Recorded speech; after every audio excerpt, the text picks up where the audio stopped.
Faqat katta xonalarni emas, ya'ni katta uchastkalarni emas, kichikroq bo'lgan uchastkalarni ham ko'rsating degan aka-uka, opa-singillarimiz uchun maxsus video bo'ladi.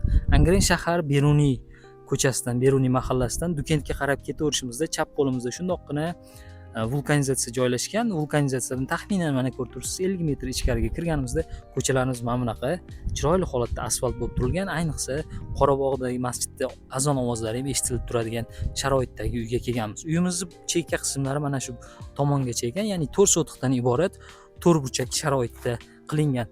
Svet, suv, gazlarimizda muammolar yo'q. Ayniqsa suvdan umuman muammo joyi yo'q ekan, chunki qo'shnilarda o'chadigan bo'lsa ham mana necha yillardan beri bu xonadonimizda suv o'chmas ekan. Xo'p, uyimizni kirib kelgandagi bitta e'tibor berib qo'yasiz. Steshkalar qilib qo'yilgan. Tom qismlarimiz mana shifrlar yopib qo'yilgan va bu uyimiz 2012-yilda qurilgan ekan, xong'ishdan qurilgan. Kirib kelganimizda bizni mana bunaqa chiroyli holatda ko'rinish kutib oladi. To'g'rimizda hojatxona joylashgan. Birinchi mayli o'sha bog' qismidan boshlayman ko'rsatishni. Bog'imizga bitta e'tibor berib qo'ysangiz bo'ladi. Mana bunaqa sharoitda bu yog'imizda mana hojatxonalarimiz joylashgan. Bu tomonlarimizda esa xo'p, tandirlarimiz bor. Ko'rib turibsiz, pastki qismlarimiz shlakoblok bilan yopilgan. Ikkita tomonimiz ham, hatto mana 3 ta 4 tomonimiz ham hamma tomonimiz yopilgan. Jo'xorilar hozirda ekib qo'yilgan, yaxshi holatda. Bu tomonimizda esa mana bu shlakoblokdan ko'tarilgan uyimiz o'tgan yili ko'tarishgan ekan.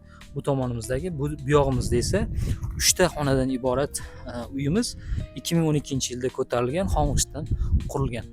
Tashqari tomonlari bitta ko'rsatib o'tdim. Endi uyimizning ichki qismiga ko'rsatib o'tishni boshlayman. Birinchi o'sha 3 xonali uyimizga kiramiz. Xo'p, kirganimizda mana bitta chap tomonimizda birinchi zal qismlari bor ekan. Shu zal qismidan ko'rsatishni boshlayman. Ko'rib turibsiz, zal qismimiz anchagina katta holatda. Xo'p, devorlarimiz ohak qilingan, emulsiya qilib qo'yilgan, shuvoqdan tayyorlangan.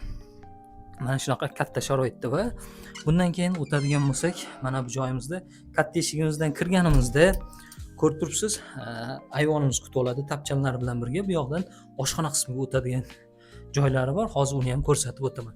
Va bundan ichkariga kirganimizda ko'rib turibsiz, mana bunaqa kattagina bitta yotoqxona qismimiz joylashgan. To'g'rimizda shkaflari ham bor ekan. Xo'p, endi bu yoqdan oshxona qismimizga, ya'ni yangi qurilgan, o'tgan yili uy egalari qurgan oshxona qismiga o'tamiz. Bu tomonlarimizda xong'ishdan qurilgan ekan, ya'ni shlakoblokdan qurilgan ekan. Mana ko'rib turibsiz, narigi xonaga o'tadigan oynamiz va nima deydi? Mana bu joyimizda devorlarimiz plastik derdim men oldin. Hozir bu plastik emas, boshqa narsa. Nomini bilganlar pastga yozib ketsa bo'ladi. Nomini bilmadim. Xo'p, televizor mana ko'rib turibsiz. Oshxona sifatida foydalanishyapti. Gazlarda muammo yo'q, dud bo'ronlar bilan qilib qo'yilgan. Bitta oila bo'ladigan bo'lsa, mazza qilib kelib o'tirsa bo'ladigan sharoitda. Endi tashqariga shundoq o'tadigan bo'lsak, tashqarini ham ko'rsangiz bo'ladi. Aytganimdek, hovlilarimiz mana steshkalar qilib qo'yilgan. Bu yoqqa o'tadigan bo'lsak, bu tomonimizda mana bunaqa dush qismlarimiz joylashgan.